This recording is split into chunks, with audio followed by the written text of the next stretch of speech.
Hi hello नमस्कार मंडळी. हा आहे माझ्या यूट्यूबवरचा पहिला व्हिडिओ आणि हा मी माझ्या बेबीसाठी उपमा बनवला आहे. साधी सोपी रेसिपी आहे. तर बघा, पहिल्यांदा मी कांदा आणि मिरची चिरून घेतलेली आहे. कढईमध्ये तूप टाकून त्याच्यामध्ये कढीपत्ता, राई आणि जिरे घातलेले आहेत आणि त्यानंतर त्याच्यामध्ये चिरलेला कांदा आणि मिरची घालून घ्यायची आहे आणि थोडंसं परतवायचं.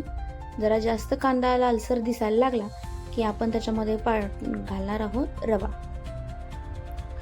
रवा मी बाळासाठी थोडा घेतलेला आहे, तुम्ही तुमच्या अंदाजाने घालू शकता. तर रवा छान असा भाजला, त्यामध्ये हळद घालायची आहे आणि छान परतून घ्यायचं आहे. त्यानंतर थोडंसं पाणी घालायचं त्याच्यामध्ये आणि छान त्याला वाफ काढून घ्यायची आहे. त्याची वाफ म्हणजे फक्त परतवून घ्यायचं आहे त्याला.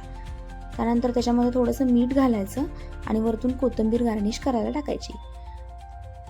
झालेला आहे आपला उपमा रेडी आणि मी माझ्या बेबीसाठी बनवलेला आहे. थोडा कमी तिखट बनवलेला आहे, तुम्ही तुमच्यानुसार तिखट घालू शकता. माझा पहिला व्हिडिओ आहे, त्यामुळे लाईक सबस्क्राईब करा आणि मला सपोर्ट करा. थँक्यू.